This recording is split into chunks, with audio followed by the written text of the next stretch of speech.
हरियाणा और कश्मीर में जो विधानसभा के चुनाव होने वाले हैं उनकी तारीख सामने आ चुकी है।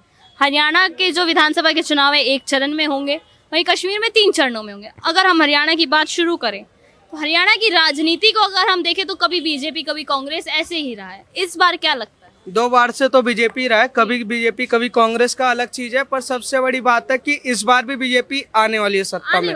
उसका सबसे बड़ा कारण है कि कुमारी शैलजा और हुड्डा की आपसी जो गुटबाजी है उसका फायदा उठा रहे वहाँ के सुरजेवाला, और बीजेपी उसको फायदा उठा के दोबारा से सरकार बनाएगी। मुद्दे वहाँ पे सबसे बड़े क्या है, गौरक्षा का। ठीक है, जिस तरीके से वहाँ पर मेवात में कुछ गौरक्षक को मारने की कोशिश करते हैं, गायों को उठा के ले जाने की कोशिश करते हैं, तो उसके लिए जो गौरक्षक लड़ाई कर रहे हैं वो देश वहाँ हरियाणा के लिए सबसे बड़ा मुद्दा है। दूसरा सबसे बड़ा मुद्दा वहाँ की जमीनी हकीकत। अगर कांग्रेस आती है तो कांग्रेस दोबारा से डीएलएफ घोटाला करेगी, दोबारा से जमीन घोटाला करना स्टार्ट करेगी, दोबारा से रॉबर्ट वाड्रा वहाँ पर जमीन कौड़ियों के भाव खरीदना स्टार्ट करेंगे। तो कांग्रेस का तो इतिहास रहा है कि हरियाणा को उन्होंने हमेशा से तुष्टीकरण की राजनीति में रखा है।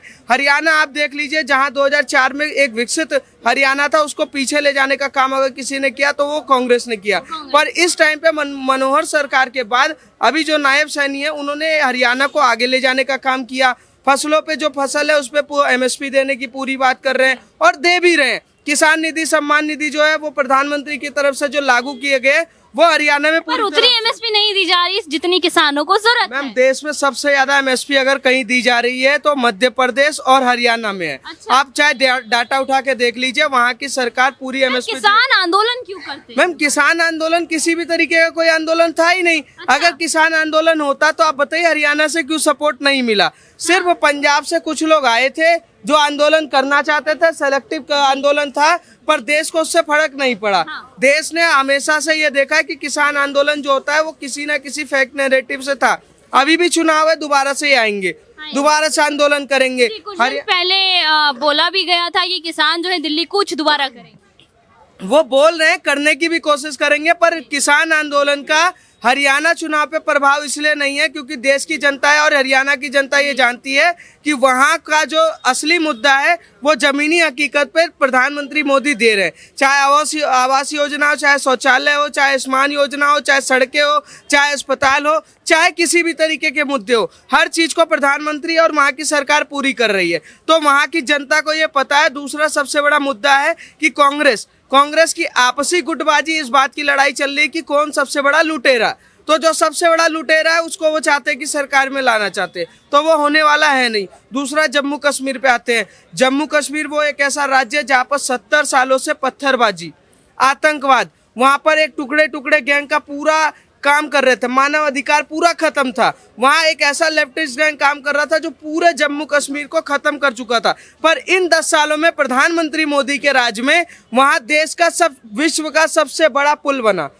पहली बार वहां पर सिनेमा चालू हुआ, क्योंकि पिक्चर वहां नहीं देख सकते थे। पहली बार ये हुआ। देश का सबसे बड़ा मॉल अगर कहीं पर बन रहा है तो वो जम्मू कश्मीर में बन रहा है। जम्मू कश्मीर में आज पत्थरबाजी खत्म हुआ है। जम्मू कश्मीर वो जो टुकड़े और अलगाववादी नेता थे उनको पूरी तरीके से लगाम लगाने का काम अगर किसी ने किया तो केंद्र सरकार ने किया। तो जनता हकीकत के मुद्दे पर इलेक्शन लड़ रही है और दोनों तरफ प्रधानमंत्री मोदी जी के साथ दोनों राज्य की जनता है और दोबारा से सरकार बनाने के। हरियाणा की अगर बात करें तो हरियाणा हमेशा से खेल के मुद्दों में भी आगे रहा है। अभी विनेश फोगाट का मतलब ज्यादा पुराना मुद्दा नहीं है, उनको ओलंपिक से जोड़ करके राजनीति में जगह दिलवाने की, या फिर ओलंपिक या सिल्वर मेडल के लिए विनेश फोगाट का जो भी उन्होंने याचिका डाली, वो राजनीति को कहीं ना कहीं छुपाने की वो थी। मैम, राजनीति को कहीं छुपाने की वो नहीं थे। विनेश फोगाट को लगा कि उनके संग कुछ गलत हुआ है तो उनका अधिकार है वो करे, ठीक है, कोई दिक्कत नहीं है। पर ये देश में लोकतंत्र का वो हमारा कोई वो लेना देना नहीं है।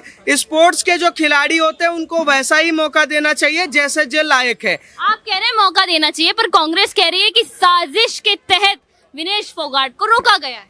मैम कांग्रेस को कहने में क्या जा रहा है? कांग्रेस ने क्या किया 10 सालों में? 70 सालों में इस देश में स्पोर्ट्स को अगर उठा के देखा जाए तो कॉमनवेल्थ घोटाला किसी ने किया तो कांग्रेस पार्टी ने किया। देश के इतिहास को अगर पूरी की पूरी स्पोर्ट्स को किसी ने तोड़ा तो किस स्पोर्ट्स को हरियाणा में ले जाके बिठा दिया। कुछ चंद परिवार से लोग पूरा स्पोर्ट्स को चला रहे थे, पर नरेंद्र मोदी ने उस स्पोर्ट्स को पूरे देश में उस हिसाब से रखा कि जो जितना काबिल उसको उतना वो मिलना चाहिए। विनेश जो फोगाट थी उनका अपना अधिकार है कि वो कोर्ट भी जाए, कहीं भी जाए, उससे फर्क नहीं पड़ता। वो इतना बड़ा मुद्दा नहीं है कि वो हरियाणा चुनाव को बड़ा मुद्दा तो है सर।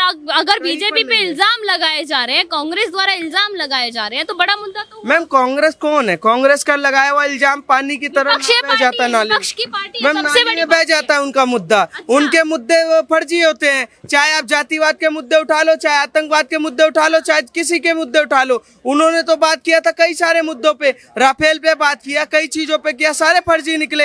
ये भी फर्जी है। ये तो देश के संग खिलवाड़ करना चाहते हैं कि किसी भी तरीके से नैरेटिव चला रहे हैं। कांग्रेस के आज युवराज झूठ बोल रहे, 90 मिनट भाषण देना, झूठ बोलना, उसके बाद अभी भी झूठ बोल रहे हैं। अब झूठे आदमियों का अगर कोई भरोसा करता है, आप जैसे मीडिया वाले कर सकते हैं, पर देश के 140 करोड़ जनता भरोसा नहीं कर रही। उनको मोदी जी के नेतृत्व, करोड़ जनता ने लोकसभा चुनाव में भरोसा तो किया है, पूरा भरोसा मोदी पे किया है। सरकार जिसकी बनी उस पर 140 करोड़ जनता का भरोसा है।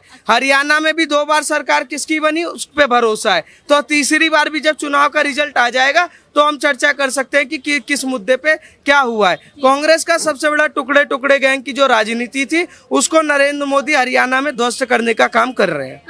अच्छा, अगर हम बात कश्मीर की करें, आप कह रहे हैं नरेंद्र मोदी भारत को विकसित बनाने की बात करते हैं, लेकिन पुलवामा अटैक जो हुआ था उसमें मोदी जी का ही हाथ बताया जाता है। कौन कहता है?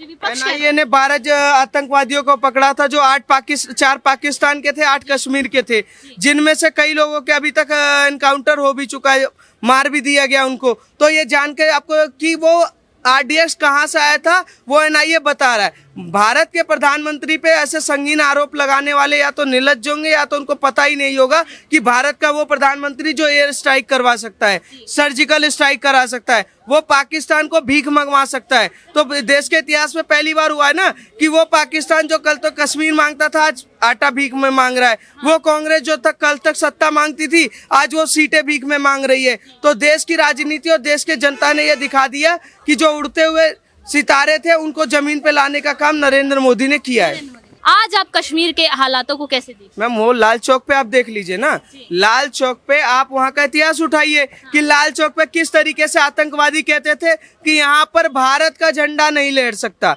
वो पहले कहते थे कश्मीर अलग है और आज कश्मीर भारत के साथ। वहाँ की जनता भारत के साथ भारतीय नागरिक के रूप में भारत के विकसित भारत में पूरे तरीके से योगदान दे रहा है। अब आतंकवाद और पत्थरबाज का जो रोल था उसको प्रधानमंत्री मोदी ने 370 खत्म करने के बाद पूरी तरीके से समाप्त किया।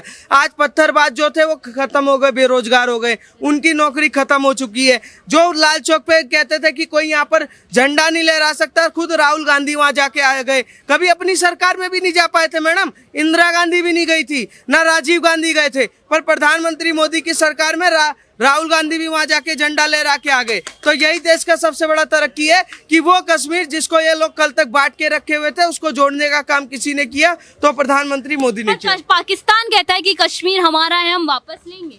पाकिस्तान पहले आटा देख ले कि उसके घर में है कि नहीं है। अच्छा। ठीक है, और वो गाय बकरी क्या नाम है, बकरी भैंस ये सब बेच बाच के वो अपनी जिंदगी चला रहा है। घर में खाने को नहीं, वो कश्मीर की बात कर रहा है। कश्मीर अगर अपने घर से पानी भी छोड़ दे तो पूरा पाकिस्तान डूब जाएगा। आप कह रहे हैं पाकिस्तान को डुबा देंगे, योगी जी कहते हैं कि या तो नक्शे से ही मिटा देंगे या भारत में भी। मैम बक्से में डाल देंगे, नक्शे से नहीं, बक्से में पूरा पाकिस्तान ये तय करके बैठा हुआ है, बर्बाद हो चुका है, अब आखिरी पायदान पे है। कभी भी पाकिस्तान में ये रात को सुबह जब आप सो के उठोगे तो पता चलेगा कि पाकिस्तान था, अब पाकिस्तान नक्शे पे नहीं है। पास भी न्यूक्लियर पावर वगैरह है, उनकी आर्मी भी स्ट्रांग है। तो हमारे पास थोड़ी ना दिवाली के लिए हम भी वोट देंगे जब मर्जी आएगा। हमारे पटाखे थोड़ी ना है कि हम दिवाली पे बजाएंगे। अगर हम यहाँ से छोड़ देंगे तो अभी वहाँ के गृह मंत्री फिर कहेंगे कि छोड़ो अभिनंदन को, नहीं तो हमारी हवा टाइट हो जाएगी। तो प्रधानमंत्री मोदी का सीधा सीधा विजन है आतंकवाद पे जीरो टॉलरेंस। जीरो टॉलरेंस का मतलब कि अगर आतंकवाद देश कोई भी भारत के साथ दोस्ती करना चाहता है,